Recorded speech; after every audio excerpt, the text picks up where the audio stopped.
What's goody? What's goody? What's goody? Hey, man, we consistent as fuck. Oh, my God. But, hey, we got this nigga right here, you know what I'm saying? J Diggs with his man. Let me not say nigga because I don't know how people take that, you know what I'm saying?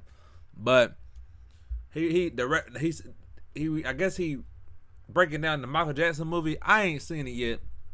I'm just curious because I'm tired of waiting around. I should go see it, but I haven't saw it yet. So I'm about to just watch this. You feel me? And you know, the title of it is the Michael Jackson movie was well, we gonna see what he got to say, and then I'm gonna pick a title based off what he's saying, what I think. But hey, let's get it. All right, guys, I just got back from watching the Michael biopic. I took some time to get my thoughts together, and we got to talk about this because so far the movie is not getting good ratings on Rotten Tomatoes. I love my family. Who the fuck I just want to do Rotten my own Tomatoes? thing. Just have all these ideas in my head. Just gotta get them out. Now, unless you're new here, you know that I'm a huge Michael Jackson fan, so I'm going to try to be as objective as I can be with this review. That being said, it was fire! Okay, I was about to say. Yes, it was amazing. Now, it wasn't perfect, but it was good, man. We gonna talk about it. We gotta talk about it. I think because a lot of people been saying it wasn't perfect. I think it wasn't perfect because they're gonna keep on making the movies like Michael 2, Michael 3. You know what I'm saying? Because his life was amazing. And I'm gonna save Jafar for the end because there's some things I loved and there's some things I hated. Let's get into this. Now, I want to start with comparing a few things from the biopic to the Jacksons' An American Dream. Now, it's not a one-to-one comparison because the Jacksons' American Dream was more of a mini-series. They had, I think it was about 4 hours, so they had a much longer time to fit a lot of things in.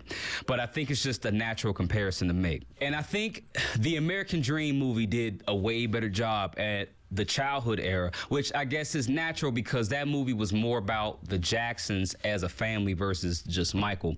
But it's hard to ignore that this movie did fall short on some areas with the childhood arc. In American Dream, you got to see more of the brothers, more of their personality. They had more lines, which they didn't have enough time here, but I think they could have put a little bit more of that here. Another thing with the American Dream is I felt that Jason Weaver had a little bit more energy. He brought a little bit more energy to the character than this young Michael. This young Michael wasn't bad, don't get me wrong. When you compared it to young Michael in American Dream was just gave you a little bit more. Now, as we get to the teenage and the adult years, the biopic was definitely better. This one was much more about that later time. The American Dream it did go up to victory, so it did go into a little bit of the adulthood. But this one overall definitely takes the cake from teenage and up. You still got a lot less from the brothers, but there's a lot of other elements to it that makes this one better. Now, the mom, Katherine Jackson, I liked her better in American Dream too, not just based on acting because Angela Bassett is a legend, she can't be touched, but the way they wrote her character, she just had more to do in American Dream versus this one. Again, I'm considering the fact that they did have less time, but she really had nothing to do here. It was just a lot of her looking around and giving certain looks to Joseph or certain looks in the background, but I wanted a little bit more from Nia Long in this one, which is not her fault, she's great, but the way they wrote her character, she really just felt like she had nothing to do. Now, this next thing I'm about to say, I don't think it's a spoiler because it really doesn't affect the movie either way, but just in case, I'm gonna put a timestamp here that you can skip to. But I'm pissed, y'all. I'm pissed.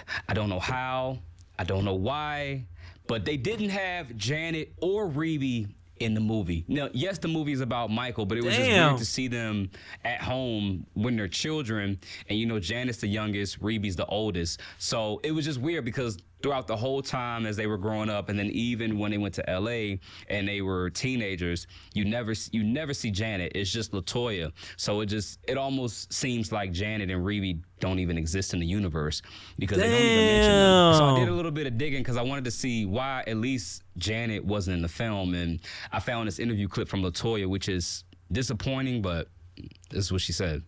Did you miss not having Janet in the movie?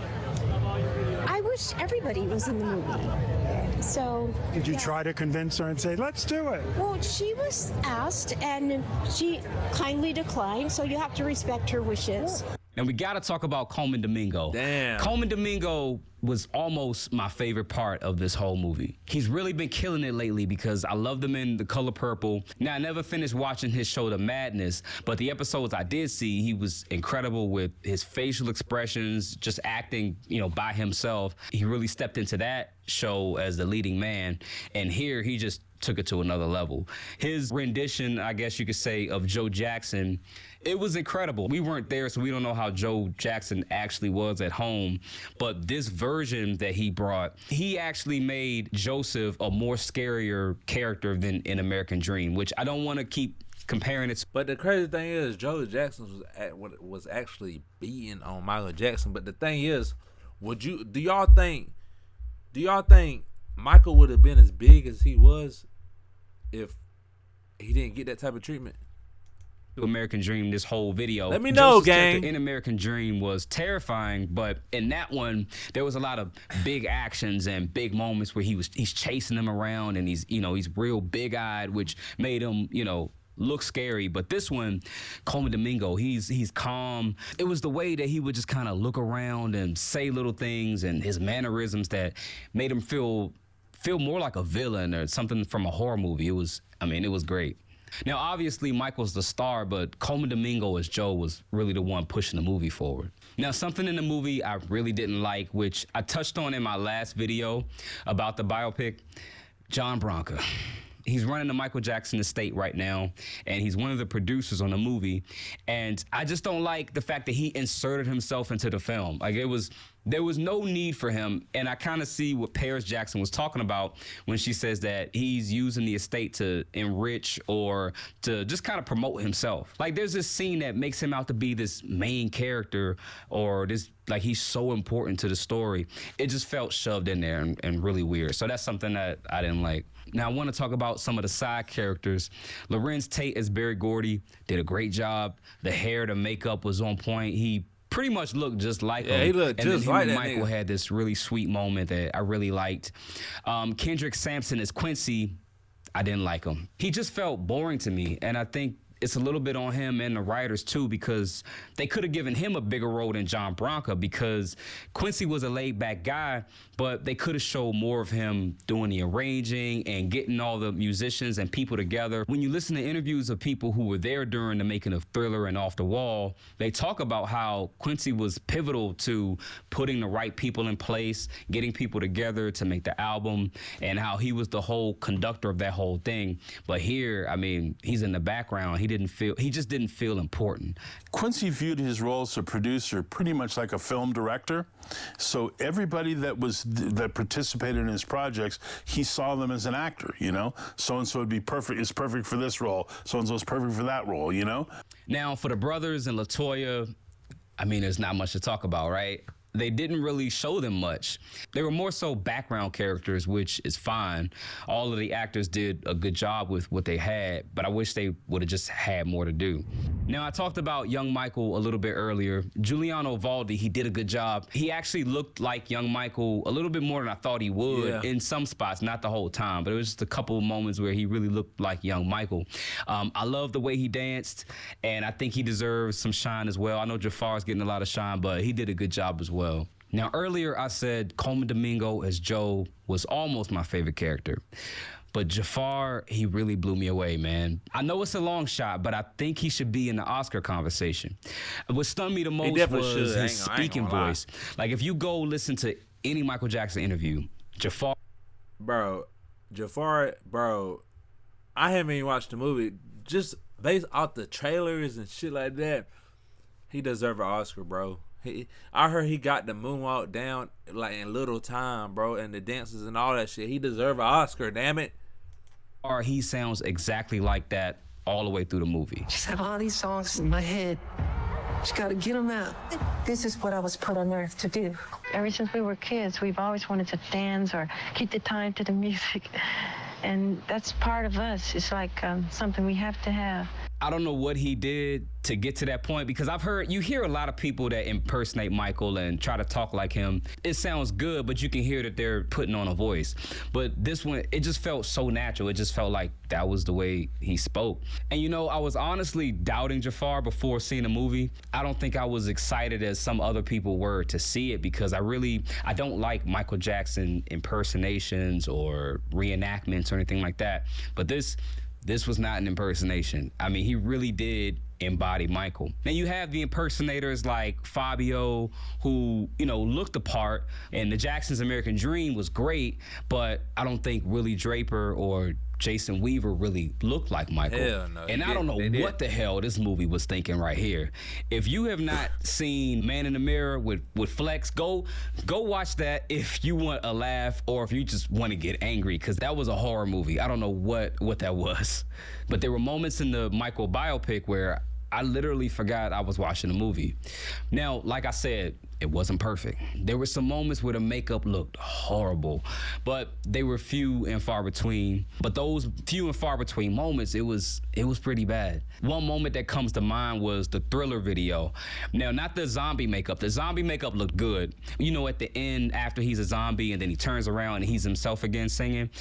In the movie, it looked really bad. I don't know why, but it was just, the complexion was off, and then it looked, I don't know, like it was something under, I guess the prosthetics you call it. It was something like his face was looked lumpy. It was really weird. I don't know. It's funny because as a zombie, he's supposed to be scary, but when he turned back normal, he looked scarier than the zombie. And I was like, I don't know if they were drunk that day. Something was off, because there's other moments. I mean, most of the time, you know, he looks great. The makeup looks good. He looks exactly like Michael. He looks indistinguishable from Michael. Moments that were simple, where he's not necessarily performing on stage. Like he's in the pool, he's in his room writing, he's just kind of chilling or talking to somebody, where he looks exactly like Michael. I know it sounds like I'm drinking the Kool-Aid, but when you see it, you'll see what I'm talking about. Not the whole movie, but there's some moments where you're just like, damn, like that's Michael. Now, if I had to say one thing that was perfect, it was the dancing. Now, all I'm going to say is there's two performances at the end where I literally thought I was watching a concert. I'm not going to say what the songs are. I'm going to let you guys experience it for yourselves. I know it sounds like I'm overhyping this thing, but I watch a lot of clips of Michael for the channel and just throughout my life, and Jafar, he really nailed this. You know, when you think about the impersonators, they have the look, and then when you look at the dancers or people who know how to imitate Michael's movements, but Jafar, he kind of just puts everything together with the singing, the mannerisms, the way he danced, and then the facial expressions and the voice and everything just it just pulls it all together. Like I said, I was skeptical at first, because in the lead up to the movie, in the promos and the interviews and everything, they were talking about, oh, he embodied Michael, he really embodied him. I'm thinking, okay, they're just trying to sell the movie. But yeah, no, he did it. He did it. So now it's time for me to give the movie an overall score. And I don't know, this is tough, because you gotta look at it from the biopic standpoint, and you gotta look at it from, you know, a movie standpoint, like as a movie.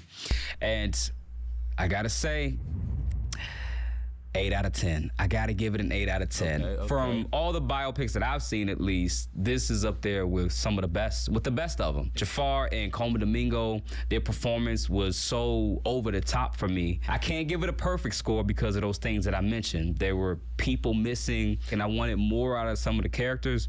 But yeah, overall, 8. Now, from a pure cinema standpoint, it's not going to be ranked this high. I see headlines that critics are giving it bad ratings, 37% on Rotten Tomatoes. I can understand if you're comparing it purely based on cinema and you're comparing it to stories that were specifically made for film. But when you're doing something like this, where you're adapting someone's life into a movie, you know, there's only so much you can do. So at the end of the day, this movie is a lot of fun. I would definitely go out to the theater to see it, not wait to watch it at home, especially in IMAX. For the performance scenes, you're gonna wanna see it with the big screen, and you're gonna wanna see it with the loud sound system. Trust me. So if you already seen the movie, go ahead and comment down below. Let me know what you thought about the movie. Try not to spoil it for the people who haven't seen it. And I'll catch you guys in the next video. Tell me what y'all think, man. Make sure y'all drop a like, hit that subscribe button, turn on post notifications. See y'all in the next video. I'm out. Peace.